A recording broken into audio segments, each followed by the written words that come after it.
Welcome to my channel. আজকে আলোচনা করছি কর্মধারয় সমাস নিয়ে।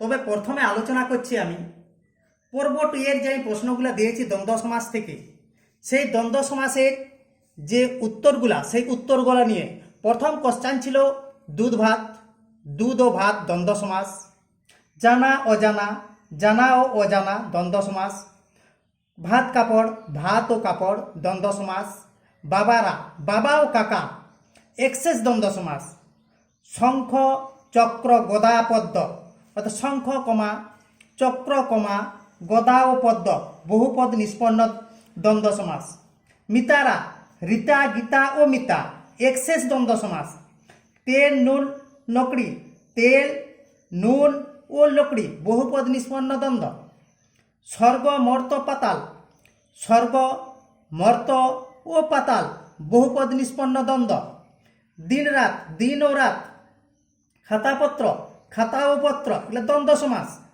তারপর আজকের আলোচনা যে বিষয় ছিল সেটা হচ্ছে কর্মধারয় সমাস। প্রথমে আমরা জানবো কর্মধারয় সমাস কাকে বলে।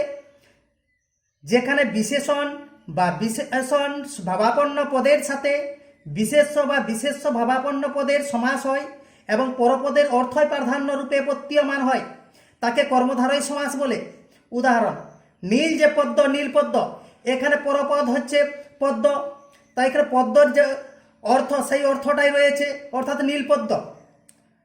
আমরা কর্মধারয় সমাসকে কয়েকটি ভাগে ভাগ করেছি, যথা সাধারণ কর্মধারয় সমাস, মধ্যপদলোপী কর্মধারয় সমাস, উপমান কর্মধারয় সমাস, উপমিত কর্মধারয় সমাস, রূপক কর্মধারয় সমাস। প্রথমে আমরা আলোচনা করছি সাধারণ কর্মধারয় সমাস নিয়ে। এই সমাস কখনো বিশেষ্য যুক্ত বিশেষণ, বিশেষ্য, বিশেষণ যুক্ত বিশেষ্য, আবার বিশেষণ যুক্ত বিশেষ্য পদের মধ্যে সমাস হয়। অর্থাৎ উদাহরণ দিয়ে বুঝাচ্ছি। প্রথমে ধরো উদাহরণ, দাদা বাবু, এখানে যিনি দাদা তিনি বাবু, এখানে দাদা বাবু দুটোই বিশেষ্য পদ, অর্থাৎ বিশেষ্য পদের সঙ্গে বিশেষ্য পদের মিলন হয়েছে। তারপরে উদাহরণ হচ্ছে মৃদু মন্দ, মৃদু যে মৃদু সেই মন্দ, বেশ বাক্য করলে হচ্ছে যে মৃদু সেই মন্দ, কিন্তু এখানে দেখো মৃদু এবং মন্দ দুটোই বিশেষণ, এখানে বিশেষণ যুক্ত বিশেষণ পদের মিলন হয়েছে।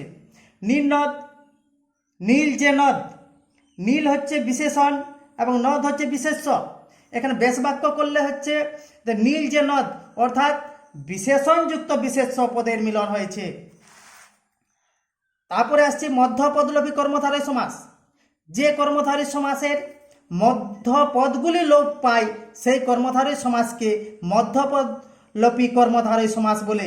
যেমন সিংহ চিহ্নিত আসন সমান সিংহাসন, এখানে সিংহাসন হচ্ছে সমাসবদ্ধ পদ, যখন আমরা বেশ বাক্য করছি তখন হচ্ছে সিংহ চিহ্নিত আসন, সিংহ চিহ্নিত আসন, এখানে চিহ্নটা যদি বাদ যায়, চিহ্নিত শব্দটি যদি বাদ চলে যায় তখন সিংহাসন, অর্থাৎ মাঝের পদটি বাদ চলে যাচ্ছে, তাই এটি মধ্যপদলোপী কর্মধারয় সমাস। উপমান কর্মধারয় সমাস। যে কর্মধারয় সমাসে পূর্বপদ, উপমান এবং পরপদ সাধারণ ধর্মবাচক শব্দের সঙ্গে সমাস হয় তাকে উপমান কর্মধারয় সমাস বলে। কাজল কালো, কাজলের মতো কালো, এখানে মতো মতো যে ব্যবহার করা হয়েছে, এখানে মতো অনেক সময় এটা ন্যায় শব্দও ব্যবহার করা হয়। উপমিত কর্মধারয় সমাস। যে তৎপুরুষ সমাসের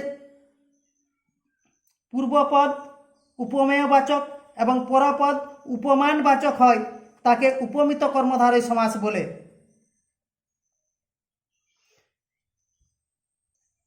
উদাহরণ, সোনামুখ, মুখ সোনার মতো, মুখ সোনার মতো। তারপরে আসছি রূপক কর্মধারয় সমাস। যে কর্মধারয় সমাসে পূর্বপদ উপমেয় বাচক এবং পরপদ উপমান বাচক হয় তাকে রূপক কর্মধারয় সমাস বলে। মন পাখি, মন রূপ পাখি, অর্থাৎ আমরা এখানে যখন রূপক কর্মধারয় সমাস এর বাক্য করব তখন রূপ শব্দটি ব্যবহার করব। ভবসাগর, ভবরূপ সাগর, ভবসাগর। এই হলো কর্মধারয় সমাসের একটু খুঁটিনাটি। তারপর কিছুগুলো প্রশ্ন দিয়ে দিচ্ছি তোমাদের জন্য, পরের ভিডিওতে এর উত্তরগুলা তোমরা মিলিয়ে নেবে। প্রথম কোশ্চেন হচ্ছে বড় দাদা, ফুলবাবু, বিজয় উৎসব, কুসুম কমল, চিড়ে চেপ্টা, কথামৃত, চরণ কমল, চাঁদ বদন, জ্ঞান বৃক্ষ, প্রধানন। আশা করি সবাই বুঝতে পেরেছ। ভিডিওটি ভালো লেগে থাকলে একটি লাইক করবে ও বন্ধু বান্ধবদের শেয়ার করবে। আর পরের ভিডিওটি পেতে চ্যানেলটি সাবস্ক্রাইব করে রাখবে।